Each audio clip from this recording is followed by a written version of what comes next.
અંદર અકસ્માતોમાં ઘટાડો થયો છે અને અકસ્માતોના ઘટાડવા પાછળ ઘણા બધા કારણો છે, જેમાં એક સ્ટ્રિક્ટ એન્ફોર્સમેન્ટ, એની સાથે ટ્રાફિક પોલીસની સતત રોડ પર હાજરી.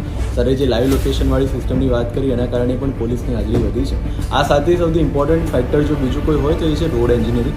ટ્રાફિકના 3 E છે, આપણને બધાને ખબર છે: એન્ફોર્સમેન્ટ, એન્જિનિયરિંગ અને એજ્યુકેશન. આમાં એન્જિનિયરિંગ પર પણ ટ્રાફિક પોલીસ દ્વારા વિશેષ ફોકસ કરવામાં આવ્યું છે. 30થી વધારે જંકશનો એવા છે કે જ્યાં રોડ એન્જિનિયરિંગની અલગ અલગ ખામી જે છે એને સુધારવામાં આવી છે અને જેના કારણે પણ બ્લેક સ્પોટ, ટ્રાફિક જામ અને અકસ્માત આ ત્રણેયની અંદર ઘટાડો થયો છે. 30 જેટલા જંકશન્સ છે, પણ હું આપને માહિતી માટે 4-5 જંકશન્સ જે છે એના વિશે બ્રીફ કરવા માગું છું.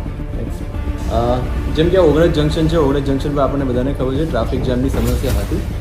ઓડાની સાથે રહીને આપણે એની સાઇઝ જે છે એ ઘટાડી છે અને ત્યારબાદ ત્યાં ટ્રાફિક જામનો પ્રશ્ન જે સોર્ટ આઉટ થયો છે.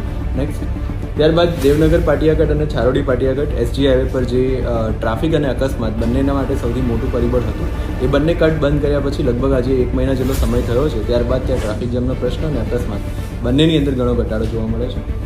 નરોડા બેઠક જંકશન છે, નરોડા બેઠક જંકશન એટલે નરોડા ચિલોડા રોડ પર પણ અકસ્માતનું પ્રમાણ વધારે હતું. તમે જોઈ શકો છો કે એની અંદર ડિવાઈડર્સ જે છે એ ખૂબ પાછળ હતા, જેના કારણે અસ્તવ્યસ્ત ટ્રાફિક જે છે એની મૂવમેન્ટ થતી હતી. AMCની સાથે રહી અને એ ડિવાઈડર જે છે એને એક્સટેન્ડ કરવામાં આવ્યા છે અને જંકશન જે છે એને વધારે કોમ્પેક્ટ કરવામાં આવ્યું છે. ત્યારબાદ અહીંયા ટ્રાફિકનું નિયમન અને ટ્રાફિકના અકસ્માતના બનાવ એ બંને જે છે એમાં નોંધપાત્ર સુધારો જોવા મળે છે. ત્યારબાદ આ કૃષ્ણનગર જંકશન છે. પહેલાં 4 રસ્તા હતા, જેના કારણે અહીંયા ટ્રાફિક જામ અને એક્સિડન્ટ્સ બંનેનું પ્રમાણ વધારે હતું. જેમાં એક રસ્તો હતો એ માત્ર લોકોએ ચાલુ રાખેલો, પરંતુ AMCના ડેવલપમેન્ટ પ્લાનમાં નહોતો. એ રસ્તો અમદાવાદ ટ્રાફિક પોલીસે AMCની સાથે રહીને બંધ કરાવ્યો. ત્યારબાદ જંકશન જે છે એને સિગ્નલ પર લેવામાં આવ્યું. 2022માં ટોટલ 8 અકસ્માતો BRTS કૃષ્ણનગર BRTS પાસે બનેલા, જે આ વર્ષે લગભગ 0 છે. નાના મોટા અકસ્માત થયા છે, પરંતુ એમાં કોઈ પણ જીવલેણ અકસ્માત જે છે એ બનાવ પામ્યો નથી. સાથે સિનિયર સિટીઝન્સને પણ રોડ ક્રોસ કરવામાં ઘણી સરળતા રહી છે. ત્યારબાદ આ અદાણી જંકશન છે રામોલમાં, જ્યાં GIDC અને રિંગ રોડના કારણે ભયંકર ટ્રાફિકની સમસ્યા રહેતી હતી, પરંતુ એ જંકશન જે છે વચ્ચેથી બંધ કરી અને 200 મીટર બંને સાઈડ જે છે કટ ઓપન કરવાના કારણે અત્યારે છેલ્લા 1 વર્ષમાં અદાણી જામ પરથી એક પણ ટ્રાફિક જામની ફરિયાદ જે છે મળવા પામી નથી. નેક્સ્ટ, ત્યારબાદ CTM જંકશન છે. ઉપર ફ્લાયઓવર હોવા છતાં નીચે જંકશન ખુલ્લું હતું અને ખુલ્લું હોવાના કારણે ત્યાં સાંજે જે છે ભારે માત્રામાં ટ્રાફિક જામ થતો હતો.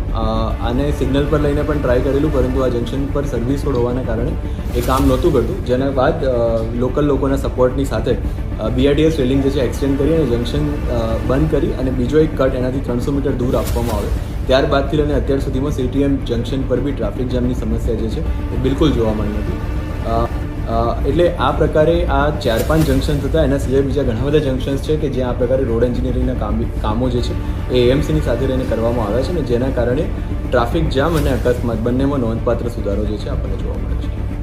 રબારી કોલોની અને અમરાઈવાડી પર અવારનવાર ડ્રાઈવ કરેલી છે. ધ ઇમ્પોર્ટન્ટ પાર્ટ ઇઝ કે ત્યાં મેટ્રો જે છે એનું કન્સ્ટ્રક્શન થયેલું ને અત્યારે મેટ્રોના સ્ટેશન્સ એ રોડ પર આવે છે. મેટ્રો દ્વારા ત્યાં પાર્કિંગની સુવિધા કરવામાં નથી આવી, જે બાબતે પણ અત્રેથી મેટ્રો ઓથોરિટીને લેટર લખીને જાણ કરવામાં આવી છે.